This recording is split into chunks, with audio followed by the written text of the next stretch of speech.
Hello, it's Richard's Guitars. Welcome back. I got another little juicy little topic for you today. Where shall I start? One, just going back over some of the feedback on my website. I ramble and I'm boring and I don't stick to the point. Unfortunately, that is, if anyone knows me in my shop, unfortunately I am a little bit like that. I'm not very, nothing I'm doing is scripted, and obviously things bounce around, and so it can get a little bit long-winded. So apologies on that level, but I think largely people appreciate what I'm doing and the content. It's all meant with good faith and sincerity. I've got a bit of a coffee cold, which I'm just getting over. Had a week off. I was literally in bed with a sickness bug. You don't want to know that. There you go. I just apologized about rambling, and now I'm already rambling. So to try and show that I am listening to people, I have notes, okay? These are my notes. So don't criticize me. Today's topic is illusional truth. This is where my subscriber count goes down and people turn off. Yeah, illusional truth and what that has to do with my industry. And I think it's a topic that's very relevant in all industries, not just the guitar industry. And what is illusional truth? Illusional truth is the concept of enough people saying something to make it a fact. So I've got a couple of examples written down here, and one within our industry and one not in the industry, but enough to sort of give you the general concept. And then I'm going to give you a couple of examples on a practical kind of like product level. And I'm hoping it's going to be a real help. I think it's really important to say that when I talk about the industry and when I'm talking about products that aren't mine, I'm not really, everyone's got, this will be another video, your truth, my truth. Could we all be correct? That's the title of another video I'm going to do. But obviously everyone has their own truth, their own understanding of a situation. So if I say something, please don't just say, don't bring it down to, oh, he's just product bashing, or oh, he's just trying to sell his products. You know, there's a lot of depth to, you know, the thought that goes into what I sell and why. And it's slightly, obviously you may not appreciate it, but if you're about to write a comment saying, you know, it's just a product bashing video because he doesn't sell them, it really does devalue everything, all the thought that goes into it. So it's not, please just sit and watch the video, see what you make of it all. There is a narrative that benefits. Let's talk about the health industry for a quick second. It's not on my notes. This is what happens. It's not on my notes. But this is such a perfect example, and I just don't want to throw it in there. I won't go too far off, but it's absolutely perfect. I saw a comment the other day on someone saying to a fitness guy on a video that I subscribe to, please show me some exercise for getting belly fat removed, which is what I need.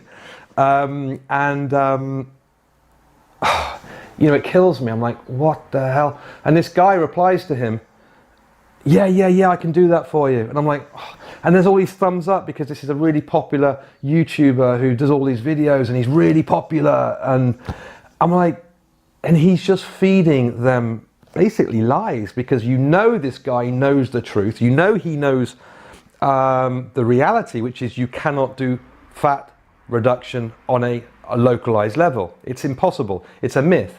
And it's a myth that is propagated by people who want to sell you diet products or fitness plans or exercise routines. So it's you could describe it as an unpopular, or there's another word for it. Oh Jesus, it doesn't matter. It's just not an inconvenient truth. You can't do fat spot reduction. It's an inconvenient truth. Therefore, we propagate a more convenient truth that helps sell products. Okay, so that's a perfect example. Back to my notes.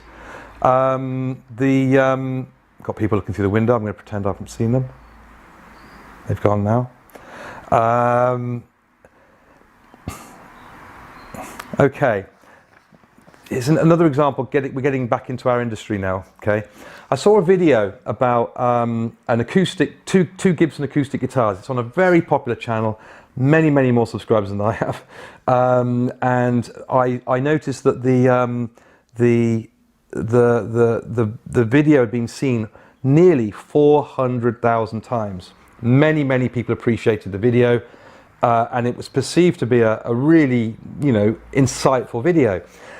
And it was all about cutaway guitar versus non-cutaway. And the guitar that was used was a Gibson cutaway versus a Dreadnought, a Gibson Dreadnought cutaway versus a Gibson non-cutaway, identical guitars. And the chap plays them and lets you decide what you think. And there's no question that the non-cutaway was evidently more full-toned than the non-cutaway.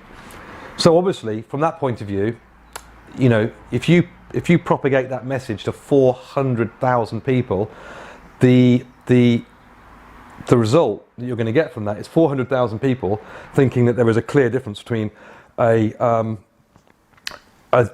non-cutaway versus a cutaway guitar. And this is a subject I'll be talking about at some point in the future. I'll be doing my own little video on that because it's an interesting subject. But overwhelmingly, there's no question you'd watch that video and you'd walk away from that, your truth, your piece of your jigsaw puzzle of knowledge is set now, that's in place. You now know that an acoustic guitar without a cutaway is definitely fuller toned. So I scrolled down it, and this was this is literally me finding out a bit of research material for this video I'm doing. So there's many videos like this I could give you. And thankfully I found one. The comment that I needed to find, it was one guy. And I think he was kind of, not ridiculed, but he was kind of confidently undermined in his comments because en masse people felt that, it's proven. You can't dismiss what this guy's just told us. This is proven. But his comment was, guys, hasn't that cutaway guitar got a pickup in it? And doesn't it have a lump of plastic stuck in the side of it? And doesn't it have a hole in the side of it?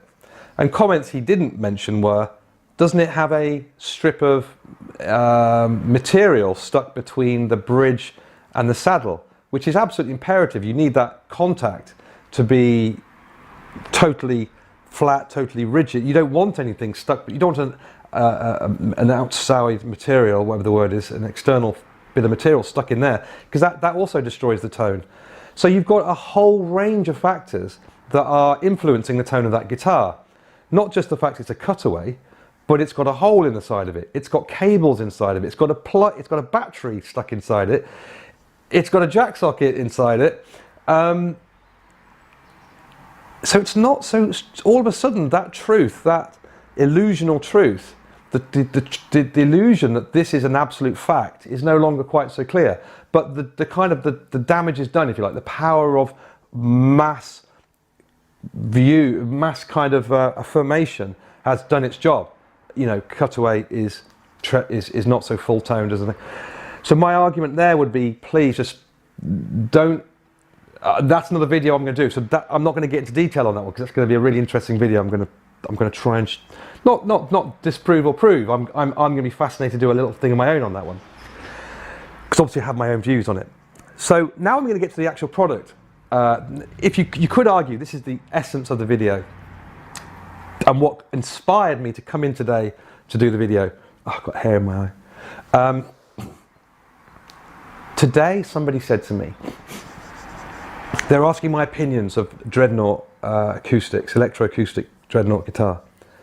So, or an acoustic guitar, in fact, a full-toned acoustic guitar. And there I was giving my heart and soul, and excuse me. And then the dreaded question: how does this compare to a Taylor 110E and a Martin DX1E? And excuse me. So if you don't know, most of you, if you're a regular player, you will know that Taylor 110E and the Martin DX1E are both really, they're the benchmarks of sub £1,000 or £700 territory electroacoustic dreadnoughts, the Taylor 110E and the Martin DX1E. And the reason these are benchmarks, I mean, why is it that these are benchmarks? Well, they're made by Martin and they're made by Taylor. And Martin and Taylor are perceived to be the benchmark. And I'm afraid it's just another example of illusional truth. Why do we think that Martin and Taylor are the best? And the reason it's because we see them advertised in magazines all the time. We see them reviewed in magazines all the time. And we see you can't pick up an acoustic magazine without there being a Martin or a Taylor on the front page. And once somebody said to me, the way to consider Guitarist magazine or any of these kind of magazines that are out there is they are the OK magazine of the guitar world. And rather than there being a Taylor guitar, let's say, or a Martin guitar, you have, in those days, it was Cheryl Cole, or David Beckham. These sell magazines. So you have a Martin and a Taylor to sell the magazine. They're popular. And when a product is popular, it's good for everybody for that product to remain popular and to remain successful. And it sells magazines, it sells the guitars, it keeps the advertisers coming in. You do not want to undermine your main advertisers. So, and this is insane in every single industry. So we have this illusional truth. We as consumers are fed information that is convenient for us to know. So with that said, how do I demonstrate that? Well, look, is this just sour grapes? Okay, so the Taylor 110E and the Martin DX1E, the overwhelming point about either of these is either one I could pick apart, but they both got laminate back and sides. So that's the obvious starting point. They both have laminate back and sides. It's the only, these are £700 guitars with laminate back and sides. No other brand can get away with doing it. So interestingly enough, First do an Indigo series model, which is Eastern European product. And that's about £700. And it's awesome for what it is. But I never sell them, I never recommend them, because just for a little more you can get an all solid wood guitar. And so let's not go off too off the track. So you've got laminate, but First guitars are in another league. I mean, these are completely different level to mass produced, mass marketed products like a Taylor and a Martin. So the Martin DX1E has a sonic core pickup, I think it has, which is like the average pickup that any guitar under 500 quid will have. Laminate back and sides. I'm not quite sure what pickup the Taylor, that might have a sonic core in it as well. Taylor developed their own pickup system, so whether that's got their own. But the bottom line is these are mass produced, well marketed guitars. The DX1E has a laminate neck on it. It has a laminate covering that goes over the neck. Well, if you speak to any guitar builder, they'll tell you that you have to get a certain cut of the wood to have for a strong, straight neck. And you can look at the top of the headstock and see the grooves. If you see the grains running, like many of them together like this, it's showing that the wood is cut from the best piece of the wood that's strong and straight. If you've got grain that's sort of running across it like this, the neck's going to be weak. So how do you cover that up? Well, two things you can do to buy cheap wood. You could put a laminate on the neck to strengthen it, and you can put a laminate on the neck to hide it. So you just basically can put whatever crap you want on that neck and laminate it to give it strength, laminate it to hide the fact that the cut of the wood was pretty poor. I'm not saying they're doing that. But I'm saying if you want to hide a poorly, a cheaper piece of wood, you'd put a laminate on it, and then you could easily say, well, the laminate strengthens the neck, which it does. But it also, laminate, as we all know, also makes something more rigid. It makes it less resonant and not good at all for tone. So that's the illusional truth. Well, actually, yeah, and I've got another point here. So I'm nearly done, nearly done. So these are just, I'm not talking, you know, it's just giving you thoughts, really. Because someone's bound to say, well, what would you compare? Well, there's a whole pile of things I could recommend, but I want to give you an example. There's a guitar that I do, which I've done a video on, and this is pure chance. Oh, my little baby here, the FKNE.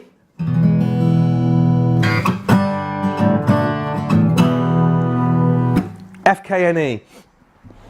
That FKNE, I hope I'm still working. That FKNE, that's £450, okay? We fit a Fishman Matrix pickup into any guitar for 150 quid. The Fishman Matrix pickup is the benchmark pickup. Even Loudon at £5,000 or whatever you want to spend on a Loudon, they fit the Fishman Matrix pickup into their guitars. It's a beautiful pickup. We fit it for free and we just charge the cost of the pickup. It's £150. The FKN is an all solid wood acoustic guitar, full bodied, 600 quid. So for £600 you can buy a Faith, professionally set up, with a benchmark Fishman Matrix pickup in it. I think you get the idea, 600 quid.